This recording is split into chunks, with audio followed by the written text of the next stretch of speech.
Alright, this one shan't take long, so let's get to it. This one here I wanted to include because it's quadratic, it's a quadratic factor here. It's also repeated.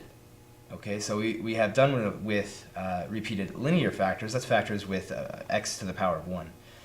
But now we have a repeated quadratic factor. So 2 videos ago we learned what do we do when we have a repeated linear factor, and the previous video we learned what do we do when we have a quadratic factor.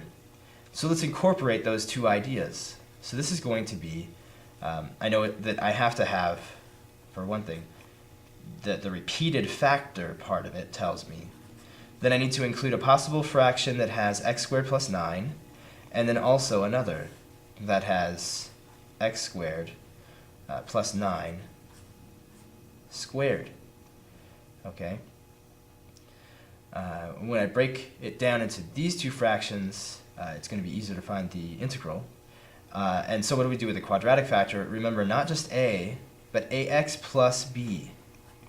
So then we continue on with our variables to c, x, and then plus d.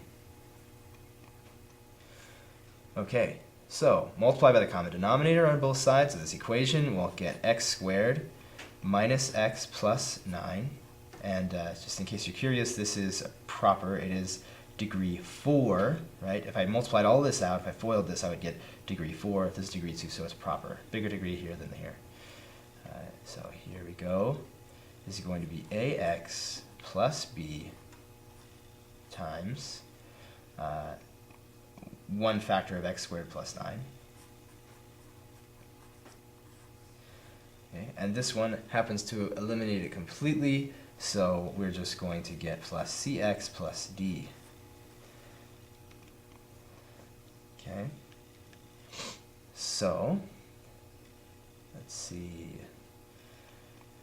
Can we throw in there a convenient value for x that's going to get rid of some stuff so that we isolate a single variable? Well, no, not really, because we could put a 0 in here, and that would get rid of a and c, but then we have b and d, and that would be simpler, but it wouldn't be a whole lot better. We would still have an equation with 2 variables in it. And then maybe we could do it again, but this seems to get kind of cumbersome. So let's do this part. Similar to the way we just did this part in the previous video here, where we talked about this equality of 2 polynomials here and how each coefficient had to be equal to each other. So this is x squared minus x plus 9. Let's multiply out this whole thing here. So we do wind up with ax to the third plus bx squared plus 9ax plus 9b plus cx plus d. Let's collect like terms. So a is the only x to the third term we have. B is the only coefficient of x squared. But here we have a 9a and a c that are coefficients of x. So we collect them and we have 9a plus c times x plus 2 constants. This is going to be 9b plus d. So plus 9b plus d.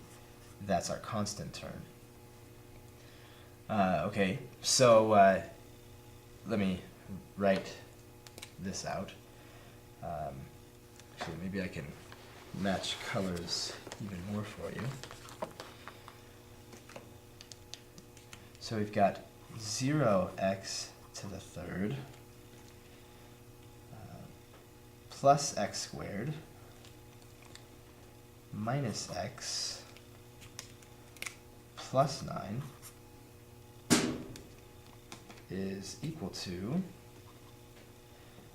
we have ax to the third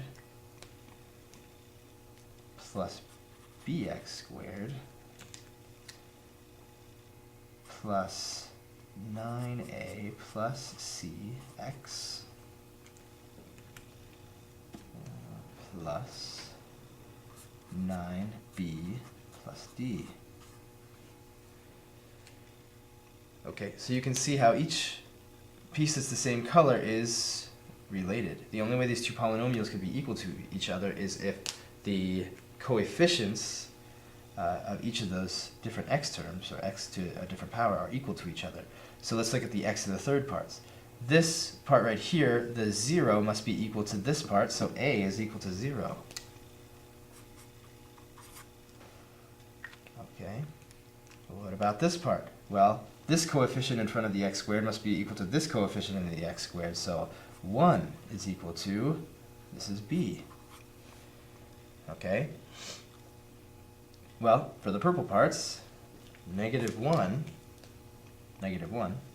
must be equal to this coefficient, 9a plus c. And lastly, 9 must be equal to 9b plus d. Okay, here's the nice thing about all this. I know what a and b are, so I can finish these up without much effort. A is 0, so this part's 0, so what's c equal to? It's equal to negative 1. B is equal to 1, so if b is equal to 1, then d must be equal to 0. Okay, so this decomposition becomes, this is 0, so we don't have anything there. B is 1. C is negative 1, so we got a negative x, and D, apparently, is 0.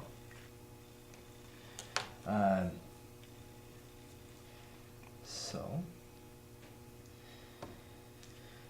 let's take this, and just continue our work on the next page here.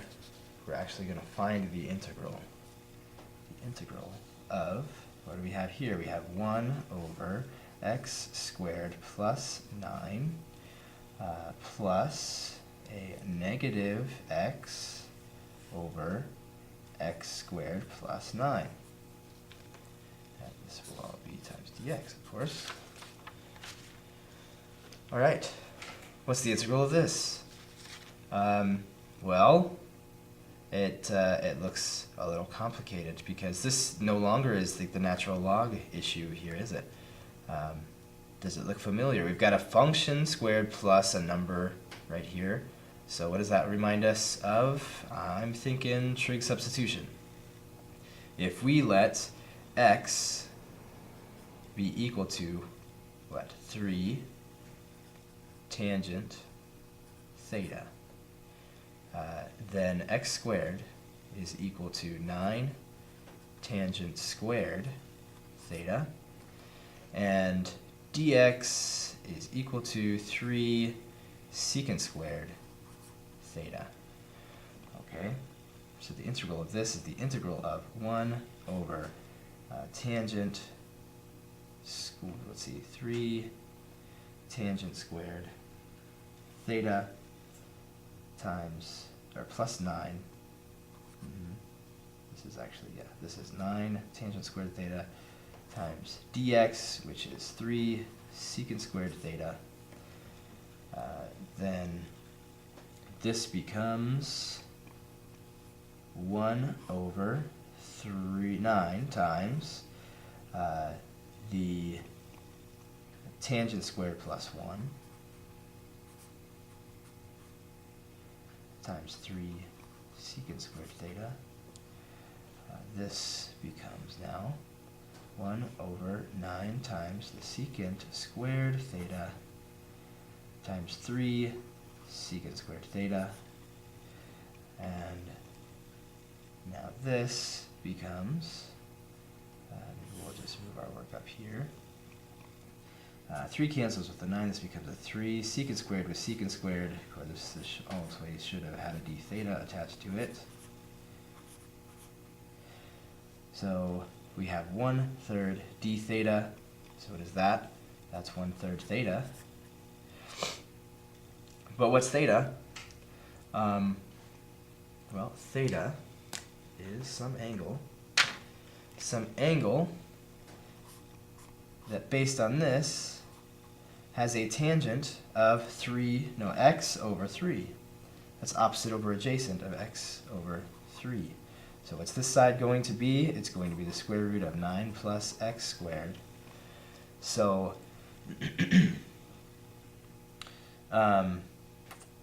theta, actually all we need to do is find theta. So theta is going to be the inverse tangent of x over 3. So we have 1/3 times the inverse tangent of x over 3. That's theta. That part's good. This part here is just almost du. We just need to do a little maybe u substitution, and we'll find out that this is negative 1/2 the natural log of the absolute value of x squared plus 9 plus c. Okay, so I hope you enjoyed that one as much as I did, and I hope all this helps.